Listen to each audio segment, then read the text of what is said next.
जय भीम, नमो बुद्धाय। मैं डॉक्टर बाबा साहब अम्बेडकर जी के राइटिंग एंड स्पीचेस पढ़ रहा था। सोचा एक जो स्पीच मैं पढ़ रहा हूँ वो आप लोगों के साथ शेयर करूँ। ये अभी तो इसके नाम वगैरह सब मिट गया है, इतना मैंने इसको यूज़ किया है। ये है volume 18 part 3, doctor Baba Saheb Ambedkar writing and speeches volume 18 part 3। ये फ़िलहाल तो मराठी में है, मैं इसका हिंदी अनुवाद भी आप लोगों को करके दूंगा। ये स्पीच है 25 नवंबर 1949 को डॉक्टर बाबा साहब अम्बेडकर जी ने भारत के संविधान सभा का आखिरी भाषण, जो बाबा साहब अम्बेडकर जी ड्राफ्टिंग कमेटी के चेयरमैन थे, तो उस संविधान को सम्मत होने के बाद दिया हुआ आखिरी भाषण जो मराठी में है, ये काफ़ी विस्तृत भाषण है। इंट्रोडक्शन में ही बताया गया कि बाबा साहब लगभग 55 मिनट्स बाबा साहब का ये भाषण चला। उसमें से मैं सिर्फ आपको 1 मिनट का भाषण दे रहा हूं, बता रहा हूं। बाबा साहब कहते हैं वहां पर, ये इंग्लिश में स्पीच है, जो मराठी ट्रांसलेशन वाली किताब मेरे हाथ में है। मैं इसको हिंदी में और इंग्लिश में भी ये वीडियो बनाऊंगा। बाबा साहेब कहते हैं की मी या मताचा आहे की आपण एक राष्ट्र आहोत, यावर विश्वास ठेवणे म्हणजे जे अस्तित्वात नाही ते अस्तित्वात आहे असा समज बाळगण्यासारखे है। बाबा साहब कहते हैं कि हम लोग एक देश है, एक राष्ट्र है। ये ऐसा होगा कि जो अस्तित्व में ही नहीं है उसके ऊपर विश्वास, उसका अस्तित्व है ऐसा मानने जैसा होगा। हजारों जातींमध्ये विभागलेल्या लोकांचे राष्ट्र कसे बनू शकेल? हजारों जातियों में विभाजित हुआ देश एक राष्ट्र कैसे बन सकता है? सामाजिक आणि मानसिक दृष्ट्या अजूनही आम्ही एक राष्ट्र नाही याची आम्हाला जेवढ्या लवकर जाणीव होईल तेवढे ते आमच्या हिताचे ठरेल।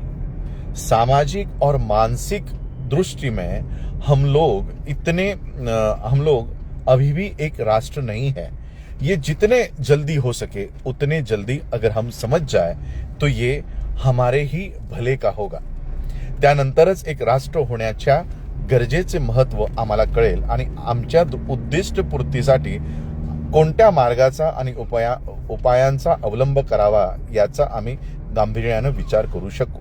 उसके बाद ही कि हम लोग जितने जल्दी ये समझ सके कि हम सामाजिक और मानसिक दृष्टि से एक नहीं है, ये जितने जल्दी हम समझ सके उतने जल्दी अगर हम समझे तो हम अपनी उद्देश्य पूर्ति के लिए किस मार्ग का अवलंब हम लोगों को करना है और किस उपाय योजना का अवलंब हमें करना है, ये हम इसका विचार कर सकते हैं।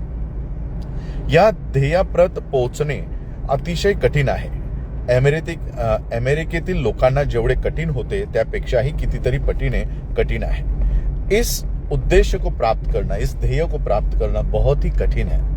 अमेरिका के लोगों को जितना कठिन नहीं है उससे भी कई ज्यादा मुश्किल, उससे भी कई ज्यादा कठिन हम लोगों को है। अमेरिकेत जातीची समस्या नाही, अमेरिके में जात की समस्या नहीं है। भारतात जाती आहेत, भारत में जातिया है।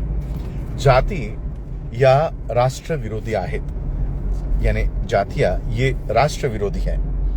पहिली गोष्ट, त्या समाज जीवनात विभागणी करतात, त्या राष्ट्र विरोधी आहेत कारण त्या जातींमध्ये मत्सर आणि तिरस्काराची भावना निर्माण करतात। आम्हाला वास्तवात जर राष्ट्र व्हायचे असेल तर या सर्व अडथळ्यांवर आम्ही मात केलीच पाहिजे। राष्ट्र निर्मिती नंतरच बंधुत्व वास्तवात पाहाव्यास मिळेल। बाबा साहब कहते हैं कि अमेरिका में जातियां नहीं है, भारत में जातियां है। जातियां ये राष्ट्र विरोधी है, देश विरोधी है। पहली बात यह है कि वो समाज जीवन में उस विभाजन करती है, लोगों में विभाजन करती है। वो राष्ट्र विरोधी इसलिए है क्योंकि वो जाति में द्वेष निर्माण करती है, जाति में मत्सर निर्माण करती है। इसलिए अगर हमें एक राष्ट्र के तौर पर उभरना है तो हमें इस अड़चन को मात देकर ही आगे बढ़ना होगा। मैं ये पैराग्राफ इसलिए आपको पढ़ के दिखाना चाहता था कि बाबा साहब अम्बेडकर जी ने 25 नवंबर 1949 को ही ये डिक्लेयर कर दिया था कि जातियां ये राष्ट्र विरोधी है, ये देश विरोधी है। अब सोचो, जिन बाबा साहब ने जातियों को लेकर ये बात कही थी, क्या बाबा साहब चाहते होंगे कि हम चमार, महार, जाटव, मालिया, मदिगा, माला, ये जातियां लगाकर घूमे? क्या बाबा साहब ये विचार के थे कि हम एक जाति प्रधान आइडेंटिटी लेकर चले? मी महार, मी चांभार, अशा ओळखी, अशी ओळख बाबासाहेब आंबेडकरांना अपेक्षित होती की आम्ही आमची ओळख अशी निर्माण करावी? बाबासाहेब आंबेडकर जी ने उसी समय हमें जातियों को खत्म करने के लिए कहा है, और खत्म करने के लिए नहीं, जातियां राष्ट्र विरोधी है, ये तक बाबा साहब ने कहा है। आज संसद में ऐसे लोगों को बाबा साहब के अनुसूचित जाति के रिजर्व सीट्स पर लेकर जाया जाता है, जो जातियों को बढ़ावा देने का काम करे, जो जातियों को खत्म करने का काम करे, जो जातियों को नष्ट करने का काम करे। ऐसे व्यक्ति को कभी संसद में, कभी विधानसभा में बैठने की भी इजाजत नहीं होगी। जो जातियों को जितना बढ़ावा देगा, उतना उसके लिए संसद, उतना उसके लिए विधानसभा के दरवाजे खुले होंगे।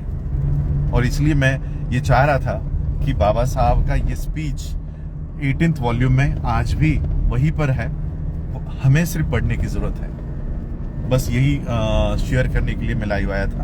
आप लोगों ने सुना, बहुत बहुत आभार, धन्यवाद। जय भीम, नमो बुद्धाय।